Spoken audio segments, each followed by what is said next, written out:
जमाना वहाँ था कि जब तालाब में कुत्ता पानी पी सकता था। ना तो ओबीसी के लोग, ना तो एससी, ना तो एसटी के लोग उस तालाब में पानी पी सकते थे। सोचिए हमारी और आपकी कदरवा थी कि कुत्ते के बराबर भी हमारी और आपकी कदर नहीं। संविधान में अधिकार दिलाया गया है। Doctor B R. अम्बेडकर साहब जी ने लिखा है अनुच्छेद 17 के अनुसार कि छुआछूत वाली बीमारी का अंत इस संविधान के अनुच्छेद 17 के अनुसार कर दिया जाएगा। लेकिन आज भी समाज में यह व्याप्त है। वैसे पुरनिया एक बात कहते हैं कि बड़ जात बतियवला से और छोट जात लतियवला से तब वही मानत है। चलो जे कबो कबो हम सोची थी जब ये सब कार्यक्रम करे आई थी तब लागत है कि सही कहत रहे। काय के इनका लोग का ढेर इज्जत दे दे बा तो सोच ली है कि 2 टाइम कैसो 300 रुपया 400 रुपया दिहाड़ी मिल जाए, एक टाइम का खाना मिल जाए, खाना के साथे साथे बस ज्ञान मंदिर वाली तनी मदिरा मिल जाए 75 वाली, वही में हमारे जीवन कल्याण बा। क्या तनी सा भाव बने 4 लाइन कवि जी भूमिका के अंदर भाव देते हैं कैसे।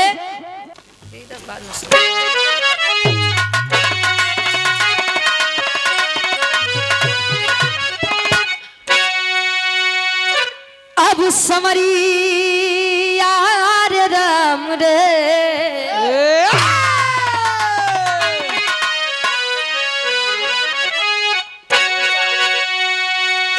अब समरी यार राम रे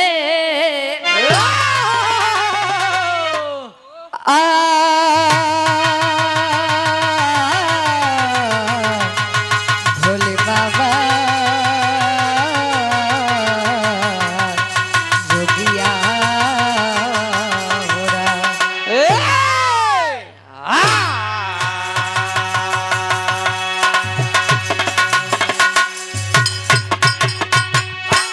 जिस ईश्वर को आप लोग कोसते हैं कि अरे ईश्वर नहीं होते हैं, जो आप लोग कहते हैं कि ईश्वर कुछ होते ही नहीं है, तो उनके लिए बिरहा हमारा एक सीख है। मन में तोरे राम बा बगल में तोरे छुरी बा तो ईश्वर कहीं जा साले। जब तू अपने माई बाबू के नहीं होता तो हमार का होबा, जब माई बाबू के नहीं खुशी करता तो हमरे लगे कहाँ तू निस्वार्थ तू होबा। तो उस भक्त और भगवान के लिए कभी का लिखना है का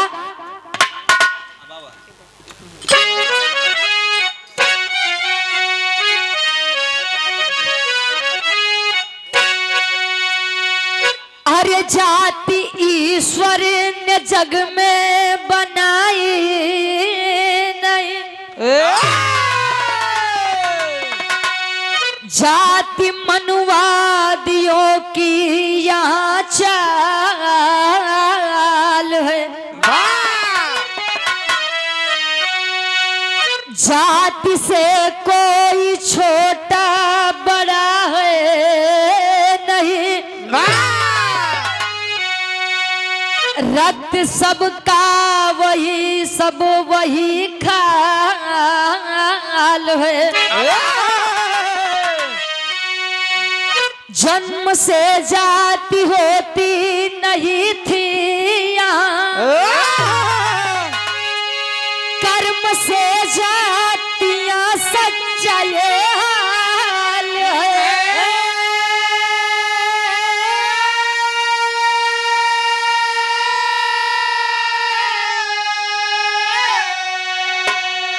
जन्म से श्रेष्ठ होता नहीं है कोई,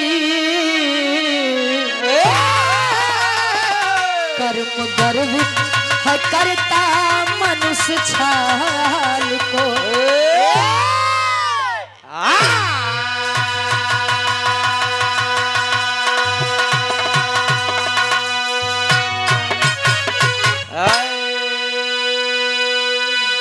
जाति ईश्वर ने जग में बनाई नहीं, जाति मनवादियों की यहाँ चाल है।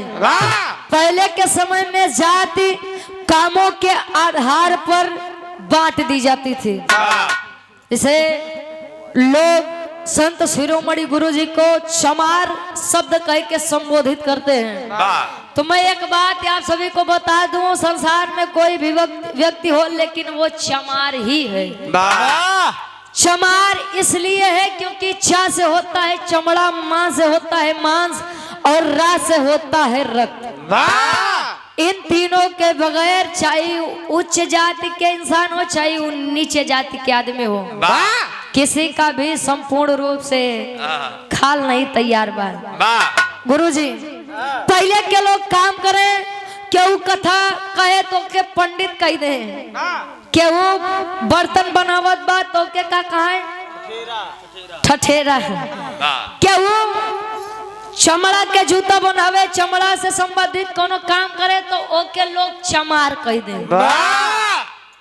जो जातियां पहले कर्मों के आधार पर बांटी जाती थी वही आज जन्म के आधार पर बांट दी गई है। पहले के समय में राजाओं का शासन चलता था तो राजाओं का लड़का चाहे गूंगा हो, बहरा हो, अंधा हो, लंगड़ा हो, लूला हो, फिर भी वह राजा कहलाता था। भारत देश आजाद हुआ 15 अगस्त 1947 को। भारत देश का संविधान लागू हुआ 26 जनवरी 1950 को।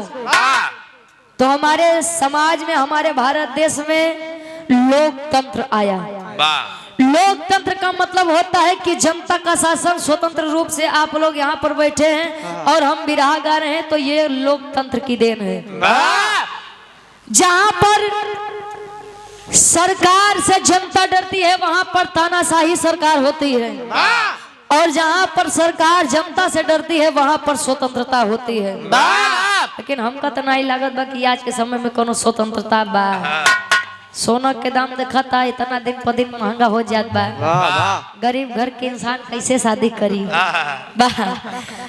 कवि जी बड़ी बढ़िया गजल के भाव देते हैं नहीं संसार के बदे कैसे।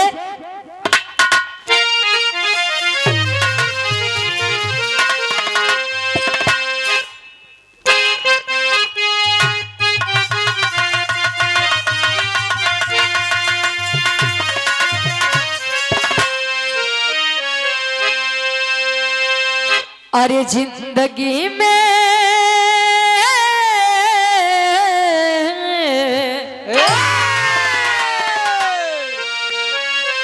यही एक आकाश सत्य है, चाहे वो तब का हो चाहे आज का हो, लेकिन आकाश सत्य यही है। बने के ढेर हाँ, लेकिन जौने दिन इस संसार से जाबा तो तोरे भाई आए, भौजाई बा, दीदी यहाँ, जीजा यहाँ, माई यहाँ, बाप यहाँ, चाचा यहाँ, चाची यहाँ, मेहरारू बा, लइका बा, लेकिन जब जाबा तो केहू काम में नहीं आई। कवि जी लिखा है कैसे।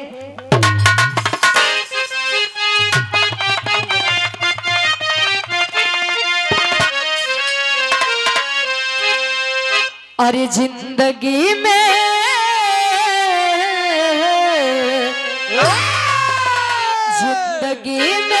हजारों का मेला जुड़ा, जिंदगी में हजारों का मेला जुड़ा, हंस जब जब उड़ा तब अकेला उड़ा, हंस जब जब उड़ा तब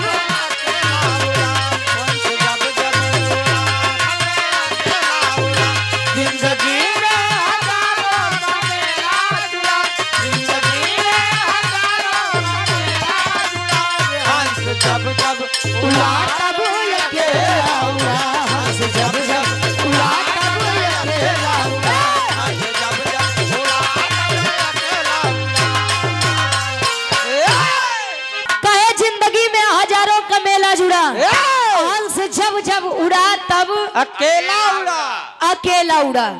कभी का भाव है भक्त और भगवान के बारे में कैसे।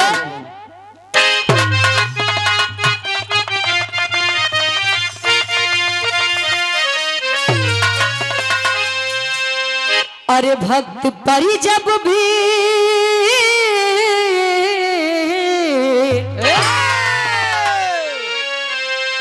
अरे भक्त परी जब भी संकट है छाया यहाँ, उंगली प्रभु ने पकड़ कर ही चलाया यहाँ, उंगली प्रभु ने पकड़ के चलाया यहाँ, उंगली प्रभु ने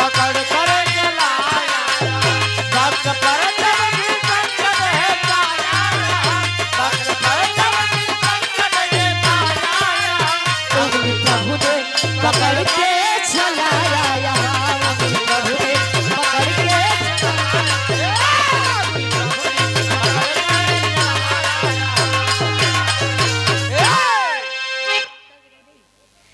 कहे भक्त पर जब भी संकट छाया यहाँ उंगली प्रभु ने पकड़कर चलाए यहाँ। मान लीजिए स्वामी और मान लीजिए साहब, अगर दिल में आस्था है तो ईश्वर हमारे अंदर भी मौजूद है, और नहीं मानेंगे तो साक्षात ईश्वर भी आ जाए तो ईश्वर का मतलब ही कुछ नहीं होता है। कहानी कितनी समझला, समझे के कहानी ही बा काशी के नगरी में संत शिरोमणि जी यानी संत रविदास जी को पाजन कर रहे हैं। अपन जवन हम बताए कि चमड़ा से संबंधित कार्यों को करने वालों को लोग चमार कह देते थे, और आज के समय में लोग चमार हो गए। गुरु जी आप लोगों को गर्व होना चाहिए कि आपके जाति में इतने बड़े बड़े महान वीर पुरुषों ने जन्म लिया। एक ऐसे इंसान, एक ऐसे व्यक्ति डॉक्टर B.R. अम्बेडकर साहब जी, जिनके संविधान को आज पूरा भारत देश मानता है। हम देखे थे तो कितना जने चमार हैं, तू अपने नाम के आगे केहू चंचल बन जात बा, तो केहू तो कुछ बन जात बा, तो केहू कुछ बन जात बा। अरे जवन जात बा तो उन्हें बतावा का शर्म बा। ए भैया, नीच जाति के हो करके ईश्वर को सुमिरन करना, यह बात ब्राह्मणों को नहीं पच रही थी। अब वही हमारे काकी दादी हरन से पूछा कि डॉक्टर B.R. अम्बेडकर साहब जी का जाना थो, सावित्री बाई फुले का जाना थो, लेकिन घरे में जवन ही पूजा पाठ करवावत थे सत्यनारायण भगवान का जाना थो। हाँ हाँ जानी थी। दुर्दुरिया माई जाना थो, हाँ वो जानी थी, रोज करबो करी थी। बाहरे जमाना एक नीच जात के इंसान होकर के प्रभु का सुमिरन करना, यह बात ब्राह्मणों को नहीं पच रही थी।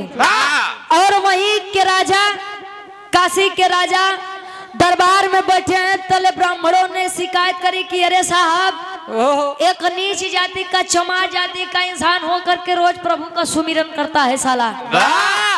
कहे नहीं कि राज दरबार में एक स्वामी के प्रतिमा लेके आवा, और जवन प्रतिमा जेकरे बुलाए से करे पास चली जाए, वह सबसे अनन्य भक्त हुई भगवान श्री कृष्ण के। प्रतिमा रखाई है बीच सभा में, सभी ब्राह्मण आए, और ब्राह्मणों में से संत रविदास जी को भी एक कुत्तों के बराबरी का अधिकार देकर के पीछे खड़ा किया गया। तले सब ब्राह्मण अजमावत है, काय अजमाइन। एक लाइन गीत लगा दो गुरु जी।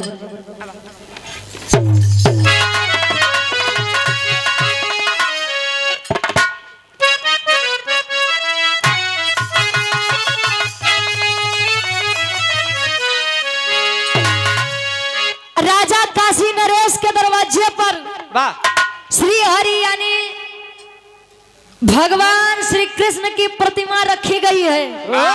प्रतिमा रखी गई तो ब्राह्मणों का तांता लगा है। ब्राह्मण अपने आप को इतना बढ़िया समझते थे कि हम बुलाए ले तो स्वामी हमारे लगे आ जाएंगे, और यही घमंड हुआ था दुर्योधन को कि मैं बुलाऊं और कृष्ण न आए, हो नहीं सकता। लेकिन दुर्योधन के 56 व्यंजनों को ठुकरा करके गरीब विदुर के घर जाना पसंद किया था भगवान श्री कृष्ण ने। एक लाइन कवि जी लिखते हैं, भगवान कन्हैया गोकुल नगरी छोड़ के वृंदावन चला गए राय बदे, तले सारी गोपिकाएं विरह में कह रही हैं। क्या कहें?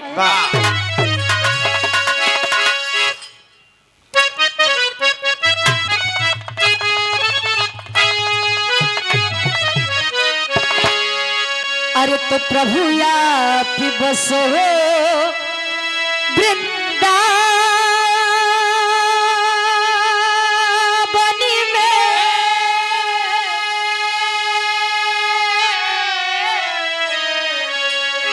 कि प्रभु आप बसो वृंदावन में, मेरी उम्र बीत गई गोकुल में। प्रभु आप बसो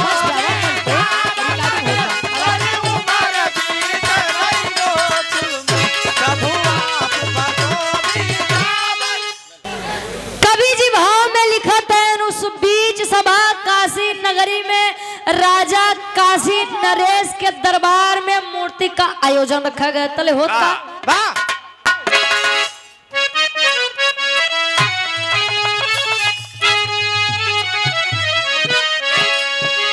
अरे काशी के है बाभन रट रामा,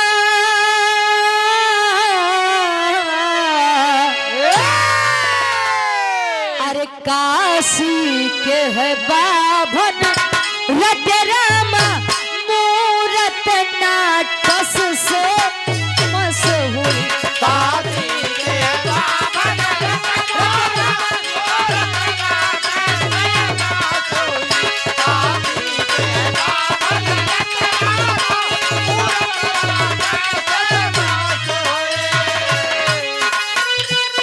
काशी के है बाभन रटे रामा, हरे राम हरे कृष्णा हरे राम हरे रामा हरे रामा हरे कृष्णा।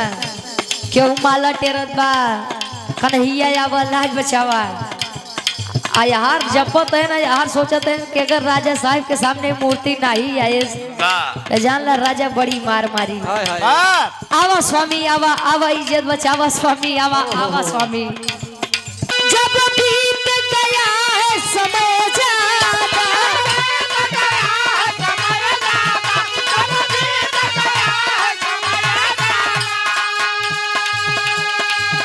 क्रोधित होकर तब बोले राजा,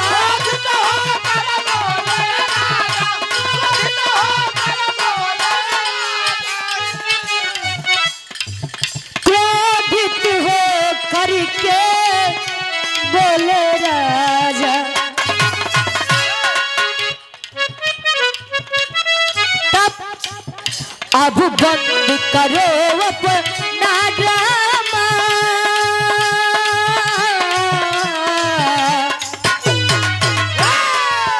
अब बंद करो अपना ड्रामा, मूरत नाटस से मशहूर हुई।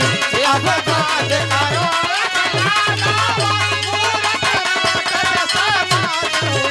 अब बात करो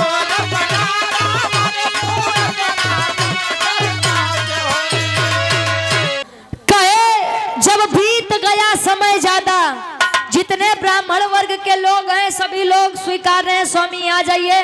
तले काशी नरेश खड़े हो गए किए, अरे पंडितो अरे मूर्खो अब बंद करो अपना ड्रामा। देखिए ये बात किसी जाति से संबंधित नहीं है, संबंधित यह है कि जो लोग अपने आप को विद्वान ब्राह्मण बताते हैं उनकी बात मैं कर रही हूँ। जेका यावत जावत कुछ नहीं, लेकिन वो पोथी पत्थर लेके बैठ जाए तिलक लगा ले तो समझा उनसे बड़ ब्राह्मण के होबे नहीं करी, तो उनके लिए यह बात है। कोई जन्म से और कोई माँ के कोख से ब्राह्मण चमार अहिर गडेरिया पासी धोबी दहीकार बनकर नहीं आता है। ये बात आप लोग जितनी जल्दी समझ जाए उतना ही अच्छा होगा। सबकी बारी खत्म, अब बारी आई है उस छोटे से नीच जाति जिनको लोग चमार शब्द से नवाजते थे। आप संत शिरोमणि गुरु रविदास गुरु जी की जब पारी आई, उन्होंने बस इतना कहा, स्वामी अर्जी हमारी है मर्जी आपकी है, चाहे तो आप अपने इस भक्त की लाज बचा लीजिए और आप चाहे तो इस भरे दरबार में मेरी लाज इन लोगों के सामने कुचल दीजिए। तले इतनी बतिया सुन के होत का टेरी के भाव में कवि जी लिखते हैं,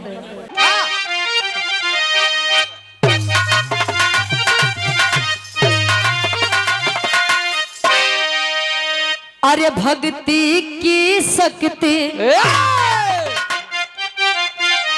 अरे देखी दुनिया, अरे तो भक्ति की शक्ति देखी,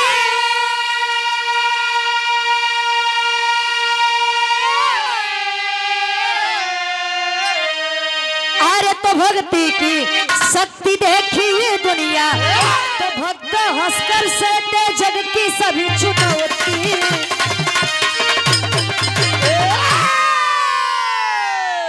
केहू के काम अगर बढ़िया मन में लगी जाइए, जैसे गोविंद भैया कल था एकलव्य जयंती, एकलव्य भी आदिवासी समाज से बिलोंग करते थे।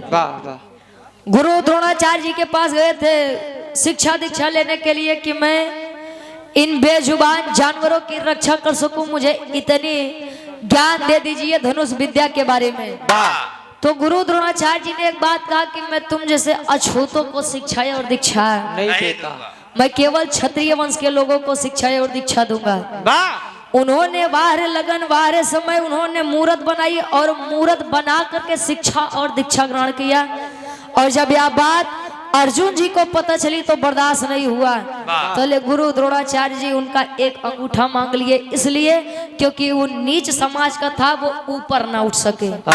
तो ऐसे आज के समय में भी लोग हैं जो छोटी जात को आगे बढ़ता देख उनके कदमों को खींचने की कोशिश करते हैं। तेरी के भाव में कवि जी बताते हैं का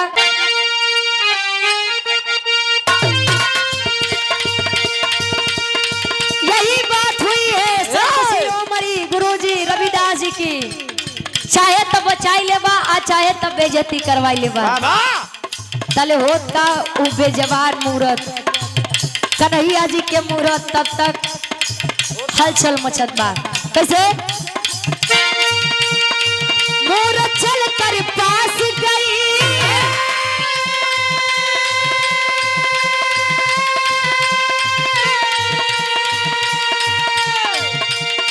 हुई सभा में जय जय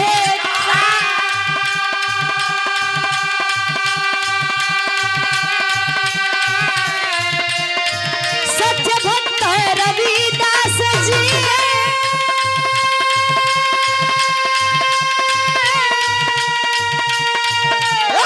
काशी में है किया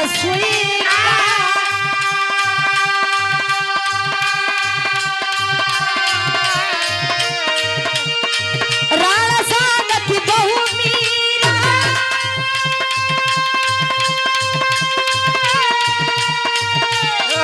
हो जिसने खेवन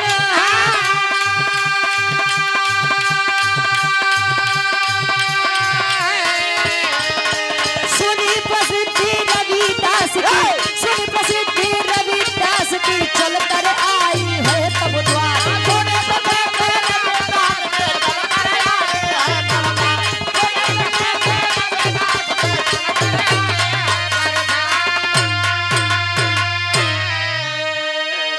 मूरत चलकर पास गई है, बीच सभा में होने लगी जयकार, जय जयकार होने लगी। अरे बाप रे बाप, जिनको नीच समाज का जान करके हम लोगों ने कभी कुछ समझा ही नहीं, आज उनके एक बुलावे पर भगवान कन्हैया की मूरत टस से मस और उनके पास आई। पूरी काशी नगरी, वही काशी नगरी जिनको लोग बताते हैं कि भगवान भोलेनाथ के त्रिशूल पर टिकी हुई है। आओ भैया, राजू भैया,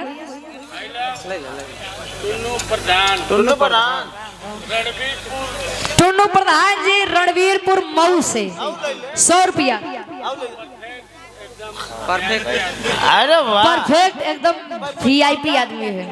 ठीक बा, बहुत बहुत धन्यवाद बा।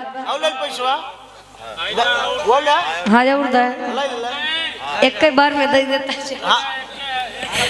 अच्छा ठीक, अब कुछ देर बैठा, जब कहा तब दे। हाँ हाँ, बहुत सम्मान करता, बस हमारे बिरयावा कैसे समझ में आई जाए महाराज। ए भैया, काशी नगरी, वही काशी नगरी जिनको लोग कहते हैं कि भगवान भोलेनाथ के त्रिशूल पर टिकी हुई है। पूरी काशी नगरी ने स्वीकार किया कि अगर कोई अनन्य भक्त है आज के समय में तो वो केवल और केवल रविदास जी हैं। पूरी सभा में जय जयकार होने लगी। तले मेवाड़ के एक राजा जिनका नाम राणा सांगा बताया गया। राणा सांगा कौन थे जानते हैं आप लोग? मीराबाई के ससुर जी। ए भैया, राणा सांगा की बहू थी मीराबाई और मीराबाई कन्हैया जी की बड़ी अनन्य भक्त थी। वो बचपन से ही कन्हैया जी को अपने पति के रूप में स्वीकारी थी, लेकिन लोगों ने नहीं माना, नहीं बर्दाश्त किया, शादी कर दी गई और कुछ समय बाद मीराबाई के पति इस दुनिया को छोड़कर चले गए। फिर भी मीराबाई के ऊपर कोई प्रभाव नहीं पड़ा, वो आज भी कन्हैया जी को अपना पति स्वीकार करके 16 श्रृंगार करती थी। और ये बात पूरे मेवाड़ को नहीं पसंद आ रही थी कि एक विधवा होकर के 16 श्रृंगार होत का। एक लाइन गीत लगत बा, कोनो दुलही आजा कल के मौसम में अपने सैया जी से कहे, का कहे?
मीराबाई वह प्रेम दीवानी, कहीं एक राधा एक मीरा, दोनों ने श्याम को चाहा। अंतर क्या प्रीत में बोलो, एक प्रेम दीवानी तो एक तरस दीवानी। क्या बात है, ये होता है प्रेम। मीराबाई जब इतनी बात पता चली कि संत शिरोमणि गुरु रविदास जी को लोगों ने माना है कि कन्हैया के बहुत अनन्य भक्त हैं, कुल राज्य अपना सब कुछ न्योछावर करके चली हैं रविदास गुरु जी के शरणों में। ताले पहुंच के मीराबाई एक बात कहे, क्या कहे?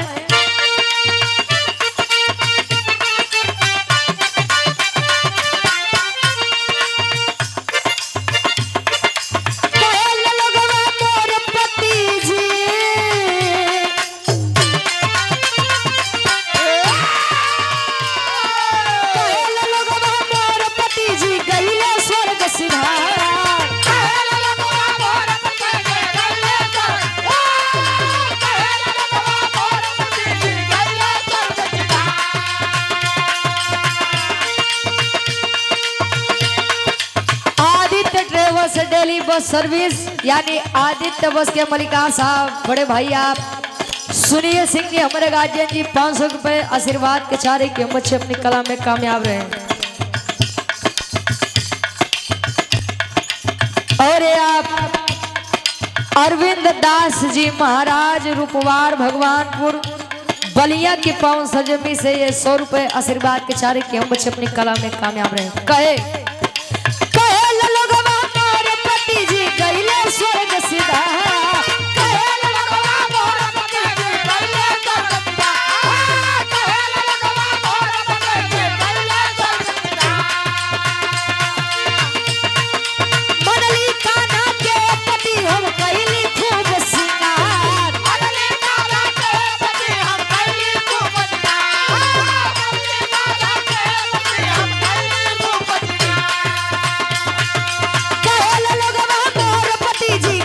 स्वर्ग सीधा मनली कान्हा के पति हम कैली खूब सिंगार, शिष्या हो बनाल शिष्या हो कर गुरु भक्त कृपा, बनाल शिष्या हो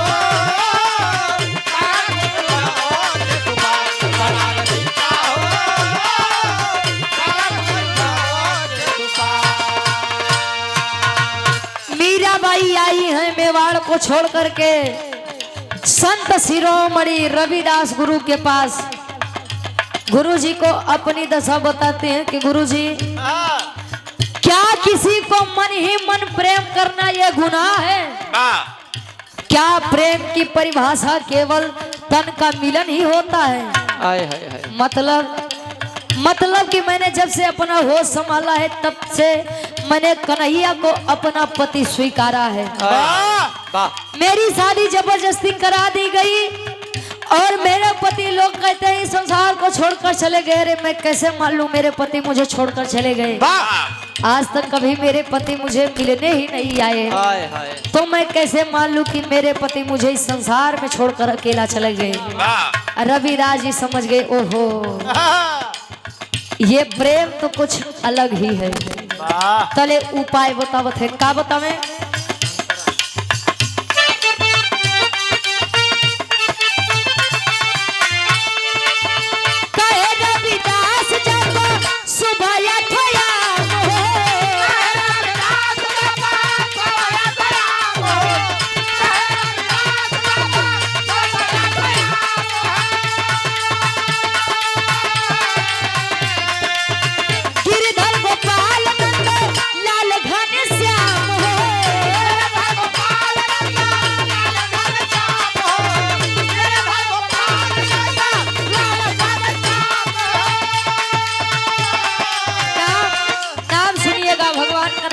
कवि जी क्या क्या नाम बता रहे हैं? गिरिधर, गोपाल, नंदलाल, घनश्याम, 4 नाम हुआ, अभी 3 नाम और है। कवन नाम?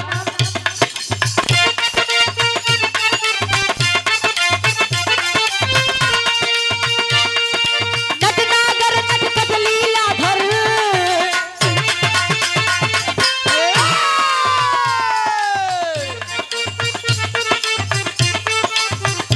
इस कमेटी के उपाध्यक्ष साहब आप शेरू रंजन जी, सुंदर माला 100 रुपया आशीर्वाद के 4 कहे नटनागर नटखट लीलाधर 7 नाम 12 कवि जी नटनागर नटखट लीलाधर।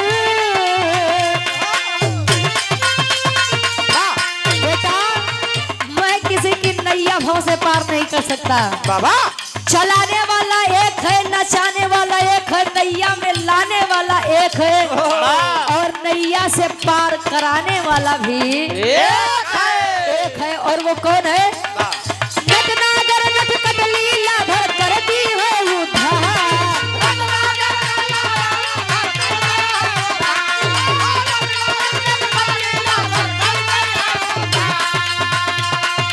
नटनागर नटखट लीलाधर करती है उद्धार।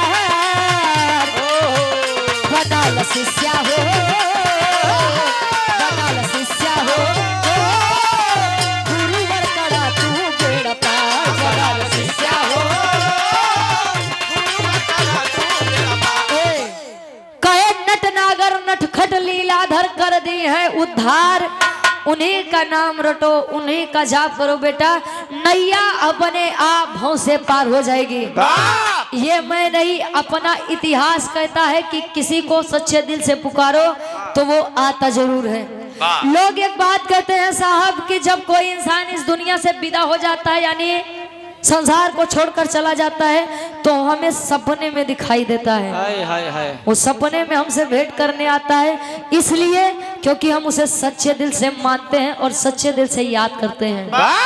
और उठने पर सपना भी गायब और वो व्यक्ति भी गायब। इससे यह पता चलता है कि आज भी वह महान आत्मा हमारे आसपास भटक रही है।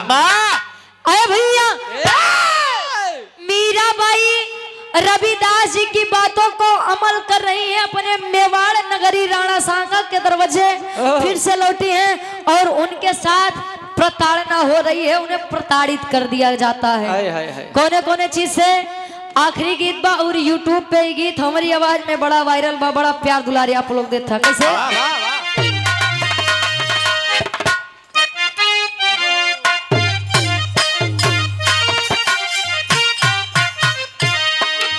कोनो दुल्ही अपने सैया जी से मनावन करत बा, राम के सच्चा दुल्हिया मनावन करे कैसे।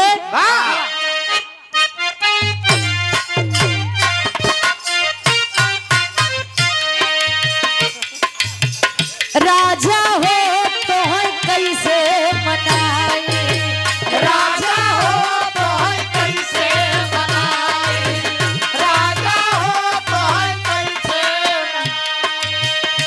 अरे रतियै में हमरे न लागयौ गाई, दुल्हा हो आहो हो।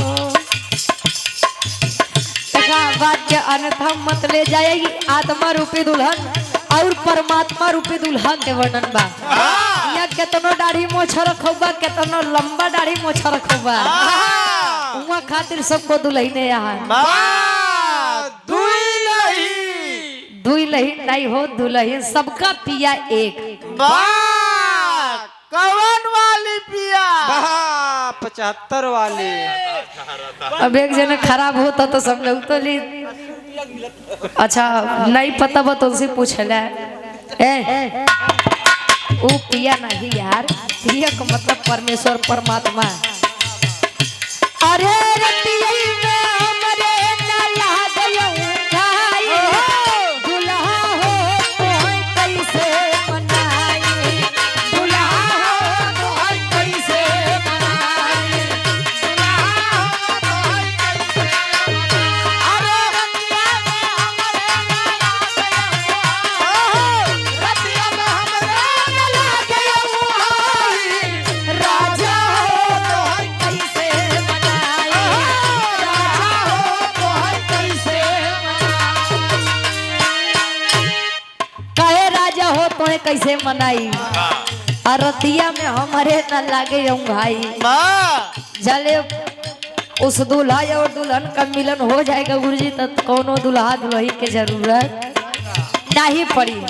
अबे तो केवल माया में भटकत है। आई माया इतनी तगड़ी बा, हाँ, छोड़े इतनी तगड़ी बा कि अब हम का बताई। झगड़ा तीने चीज बदे होत है, वाह काहे के जर जोरू जमीन। मतलब महाभारत पूरी मेहरारू बदे हो गया, रामायण मेहरारू बदे हो गया।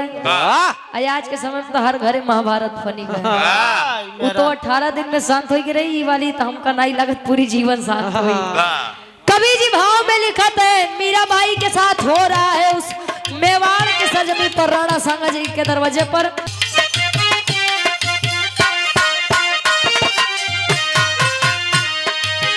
राणा जी मीरा को सताए, राणा जी मीरा को सताए, राणा जी मीरा को सताए।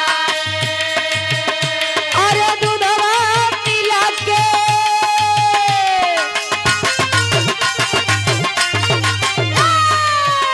अरे दूधवा मिला के जहर है पिलाए, अरे दूधवा मिला के जहर है पिलाए।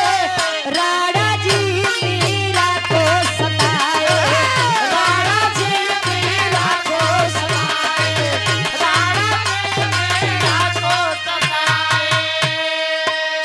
कहे राणा जी मीरा को सताए, दूधवा में जहर दे के पिलाए।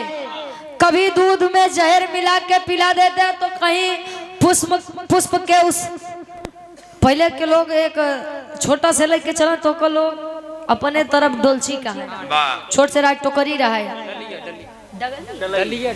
डलिया। अच्छा हाँ, तो छोट के राय तो के कहा है, तो लोग पूजा पाठ करे बदे जाए तो फूल तोड़ के वहीं में रख ले। तो कहीं उस डलिया के अंदर सर्प को छोड़ दे, तो कहीं कुछ और हर बार यही होता है कि भगवान कन्हैया की असीम कृपा हो और मीराबाई हर बार बचे।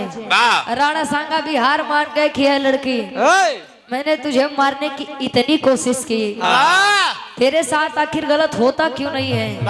तले मीराबाई कहीं कि जले गुरु साथ बा, जले वो ईश्वर साथ बा, तो काहे केहू के कर कुछ बिगाड़ पाई। जेकर राम ना बिगड़ी है ओकर लोग का बिगाड़ी। जब बाहर से देवी देवता रुष्ट तैयार वाले केतनो बने हैं, वो बने के तैयार नहीं बा।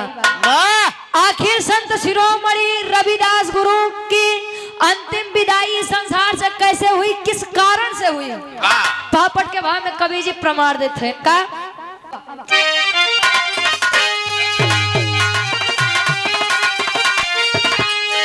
अरे तो सुने रविदास ब्राह्मण के, अब कथन मानव व्याकुल बा। अरे सुने रविदास ब्राह्मण के, अब कथन मानव व्याकुल बा।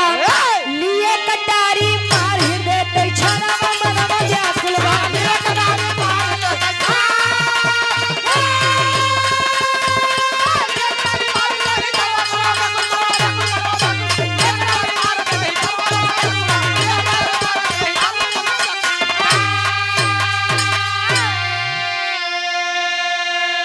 अरे मार कटानी सिरा छिरा, वही रक्त की वह धार हो। तन के अंदर से तेजन जने एक निकार हो। अरे गिर के जमीन पे तड़पे, लागल तनवा मनवा व्याकुल बा। अरे गिर के जमीन पे तड़पे लागल, अब तनवा मनवा व्याकुल बा। तो लिए कटारी मार हृदय, तई छनवा मनवा व्याकुल बा। आय है साहब, मीराबाई की यही बात तो संत शिरोमणि रविदास गुरु जी के लिए काल बन गई। जले गुरु साथ हुआ तले क्यों के कर का बिगाड़ी हो। मेवाड़ के दरवाजे पर बुलाया गया संत शिरोमणि रविदास जी को, और उनसे कहा गया कि अगर तू इतना ही अनन्य भक्त है, तो एक बात होता है कि पंडित जी लोग एक जनेऊ पहिरते हैं। जनेऊ पहनते हैं इसलिए कि वो उनके पंडिताई के पक्का प्रमाण बा।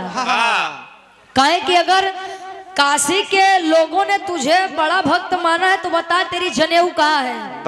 कहे जनेऊ हमारे पास भी है। अंग के सारे वस्त्र उतरवा दिए गए, कहाँ है जनेऊ जरा बताओ। जनेऊ तो सबके पास है, बस देखने का अपना अपना नजरिया होना चाहिए। हाय हाय मतलब है कि मेरा जनेऊ मेरे हृदय में है। देखना चाहते हो, दिखाऊं मैं आपको। हाय हाय पूरी सभा लालायित है कि साला झूठ बोल रहा है। ओहो किसी के हृदय के अंदर जनेऊ होता है, मैं मान नहीं सकता हूँ। निकाल के कटारी हृदय पे सीने पर वार हुआ है और हृदय पर वार करके लंबे से एक चीर लगाया गया है। उस कटारी से तड़प रहा है तन और तन से एक जनेऊ बाहर निकल के आता है और रोशनी इतनी तेज है कि राज दरबार में बैठे सभी की आंखें उस उजाले के कारण चकाचौंध होने लगी। जनेऊ जब शरीर से बाहर निकला, अंत समय मीराबाई देख रही है कि मेरे गुरु के साथ इतना बड़ा दुर्व्यवहार, इसलिए क्योंकि वह एक नीच समाज से बिलोंग करते थे, इसीलिए क्योंकि उनकी जाति एक चमार थी, इसीलिए इस राज दरबार में उनकी जान ले उठी। बारे हमारा ये दोगला समाज कब सुधरेगा? वाह वाह जिन लोगों ने हमसे हमारे महान पुरुषों को छीन लिया, आज हम उनके गुलामी करते हैं, आगे पीछे टलते हैं। नहीं, अगर पंडित जी आए जाएंगे कथक कह दिए, अरे लड़किया तोरे घरे जन्म लेता, तू नाम नहीं रखा पाता, पंडित जी है तो नाम रखा दिए। बच्चा आपके घर में जन्म ले रहा है, आप उसके माता पिता हैं, क्या आपको नाम रखने का अधिकार नहीं है?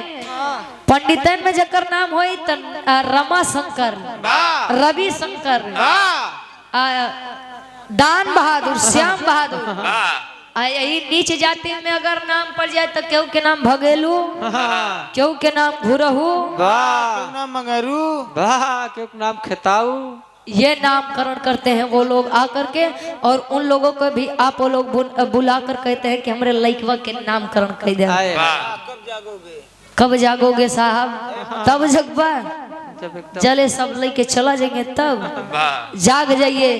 बिरहा से अगर हमारे 10 लोग भी बैठे यहाँ पर जाग गए कि यार यहाँ पर एक बार जान ला, जवन होनी बा जवन लिखा बा कभो टारे टराए नहीं। बियाह पड़त तो लोग पतरा दिखावत है, तनी पतरवा देख ले तो शुभ सही कपड़ी हमारे लइकवा के बियाह के अजले मुसीबत आई तू पतरवा रोक ले का नहीं रोकी।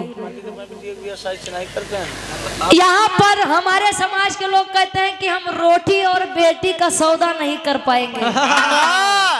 और लोग दिखाते हैं अगर वो तिवारी है तो पाठक के घरे जात बा, पाठक है तो द्विवेदी घरे जात बा। वो लोग कहिए अगर समान बिरादरी बिया कह दे तो हम ले लोग के नहीं सहार आए हम बिया कर खोए। जैसे बताते हैं कि हर जाति में 7 जातियां पाई जाती है। जैसे हमारे अहिर खानदान में, हमारे अहिर बिरादरी में 7 जाति पाई जाती है। तो ग्वाल वंश के लइका बा गोत्र होकर ग्वाल रही तबे बिया होई, नहीं तो ना होई, गोहलिया खिया ना होई। बारे जमाना वो ग्वाल वंश के बा भक्तिया हाइर बात भैया बिया ना हो पाई, काहे बरे लड़के गोत्र नहीं मिलत बा बारे जमाना। और यही तड़पते हुए रविदास जी ने एक बात कहा था उन खोखले समाज से, उन धर्म के ठेकेदार वालों से। क्या कहा था? आखिरी भाव खड़ी के भाव में कवि जी लिखा है, आदित्य बस के मलिकार साहब या सुनील सिंह हमारे गार्जियन जी 500 रुपए पुनः देकर सम्मान किए, आशीर्वाद के चाह रही लिखा था इनका।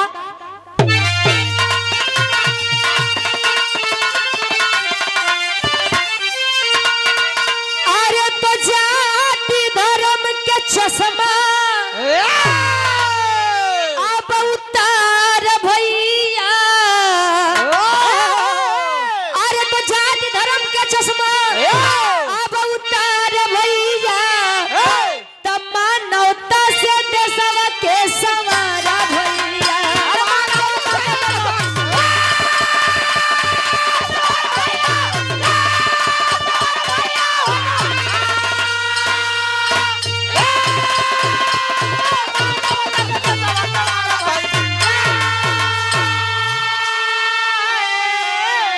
अरे तो 4 दिन के जिंदगी बा हंसी बोल के चला हो, तो घात करो ना केहू के संग में काटा नहीं गाला हो।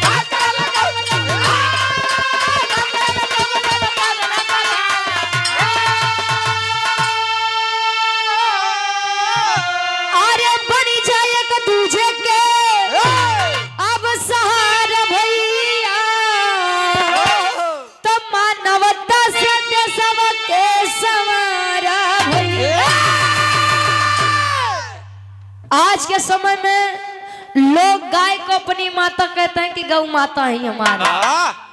कौवे को भोजन करा दिए तो कौआ अगर खाई ले तो हमारे काका बाबा हरे भोजन कैले। हाँ पुरखन तरन तार हुई। आज के समय में लोग मानव के अंदर मानवता नहीं देखते हैं। अगर रोड पर कोई व्यक्ति गिरा हुआ है तो 10 लोग वहां पर जाएंगे तो 6 लोग वीडियो बनाने के लिए जाएंगे, तनी डाल दे फेसबुक इंस्टाग्रामों पे कुछ कमाई लेवे। बाहर दौड़ मानव हो करके मानवता अगर नहीं समझे तो इससे अच्छा कुत्ते भी तो वफादार होते हैं। कुत्ता भी अगर अपने मालिक के यहाँ नमक खाता है तो वो नमक हरामी नहीं करता है।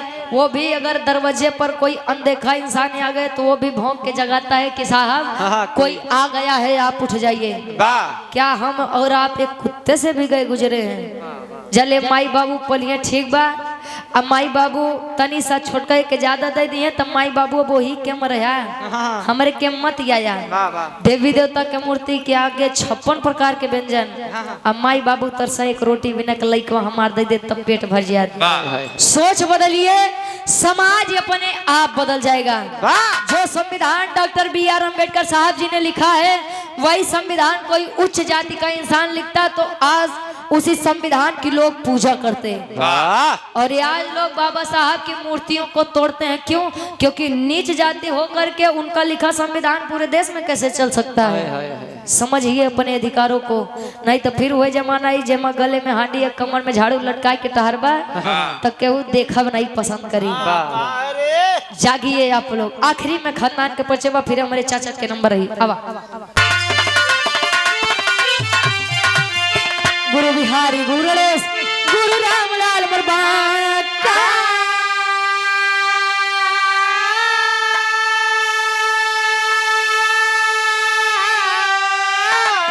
अरे दफन करे अमृत कवि बच्चन का विजय पता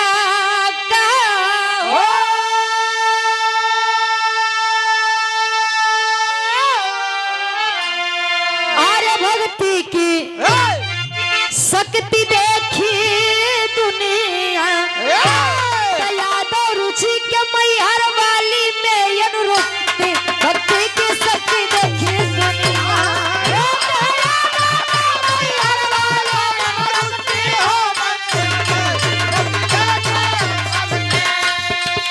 देख तेरे संसार की हालत, देख तेरे संसार की हालत क्या हो गई भगवान, कितना बदल गया इंसान, कितना बदल गया इंसान, कितना बदल गया इंसान।